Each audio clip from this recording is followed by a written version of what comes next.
I think it's hard to encapsulate just how much good football we've had between the college football playoff and wild card weekend. Basically, every game was great. So I mean, at this point, we know what to expect a little bit heading into the CFP. Question is, will Indiana dominate, or will Miami playing a home game actually be interesting? Mike, what's your biggest takeaway heading into this game?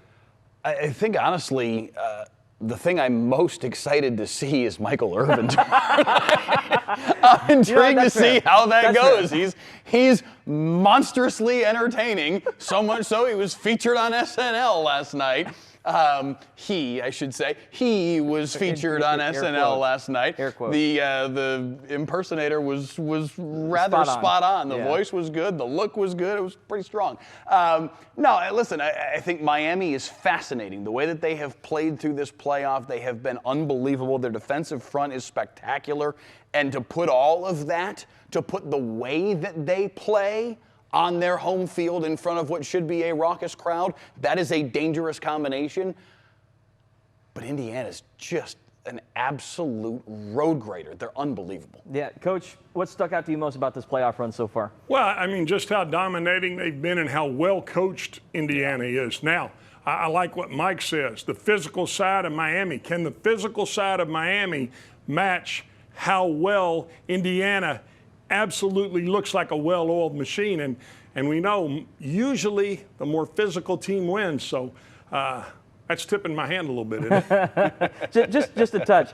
I do want to bring up the fact just that Indiana is even here. I mean, we've been talking about it even since last year, practically, when they made the playoffs and everyone was poo-pooing them. Oh, they lost to Notre Dame in the first round, X, Y, and Z. A road game, by the way, and Notre Dame ended up playing for the national title game that year. I think a lot of people underestimated this Indiana team from the get-go, and they've done nothing but live up to everything that their record says they are, as you know the classic saying goes. I think the takeaway for me about this entire playoff is there shouldn't be much of an excuse anymore for a lot of these teams that have been maybe the second tier or even the third tier squads. Indiana is one of the losingest programs in college football history, and they're about to play for a college football national title. This is a very different landscape, Mike, and it's nice seeing these teams that we thought would never sniff even a bowl win over the last 30 years all of a sudden have a chance to be really competitive.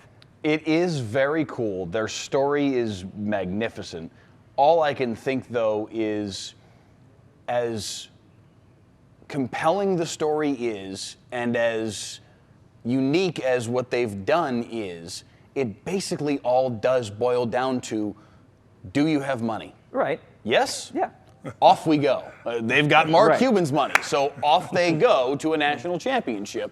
And that takes I don't mind it because these kids have been earning the money for forever, and now they're finally getting a piece of the pie that is a lot bigger than the duffel bag that was placed in their locker for 50 years. Sure. I have no problem with the players getting paid. It just takes away a little bit of the. Are you trying to say magic here, like March Madness, where this isn't like UMBC going on a run? Maybe magic is the right word to finish that sentence. Yeah, it takes a little bit of that away from it, just because it isn't. It feels somewhat cheapened by all of the money. And Coach, do you feel this way, Coach? Because I mean, Alabama, Georgia, these programs have been doing this forever. Obviously, it's all over the table now in a much more overt. Just go watch Ed Orgeron's comments from a couple months ago. Right, but it's very unregulated now in a way that you could argue it really wasn't either before, but we're actually seeing how the meat is made, as most people would like to say from a hot dog perspective. I'm curious from your perspective, though. Like, does that ring true to you? Like, do you look at this as just a money situation, or is there some magic left in this sport? No, it's a money situation, and there's no enforcement arm that says you can or you can't. So no question, it's a money situation. You look. Indiana's made up of 5th and 6th-year seniors. I mean, they're 24 years old. I mean, these guys are 6 years away from going and applying for an ARP card. They're still playing college football. So, yeah, I mean, there's a little shine off of it for sure. Listen, Miami's in a similar boat. Carson Beck, I don't know if you saw the quote that went around from him in the last 24 hours about, what has class been like this week? I've been graduated for 2 years. I don't go to class anymore. Exactly. I mean, that's the biggest thing for me. There was a kid, I forget if it was Miami, that had a 7-year senior on the roster, and it's just like 3 knee injuries and COVID and all that kind of stuff. I'm not saying injuries aren't traumatic, but we got to do something about these 6-year Like, we cannot keep rolling this back. Otherwise, this will just be minor league football. We're starting to come out of that just we better hope so. Only because of one thing. It's 2025. The COVID year is about to go away. Nobody left has a COVID year probably beyond this coming season, is as far as I think we're going to see that go. So at least you're going to get back to you're going to have to have had an injury. You're going to have to have had some sort of medical reason to get another year of eligibility, and that will make this feel at least a smidge more normal. So do you think Diego Pavia's got the white out right now trying to get that extra year?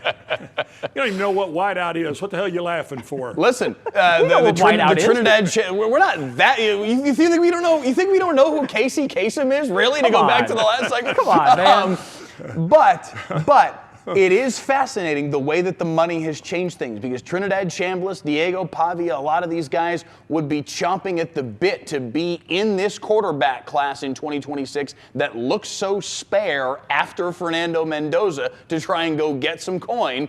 The coin's better in college football than it is if you're a third-round pick in the NFL draft. All you got to do is ask Moore, right? The guy, yes. the kid's gone back to Oregon. I mean, you've been to Eugene, Oregon? It's like the greatest place to live. We've got like 20 seconds. Let's do picks real quick.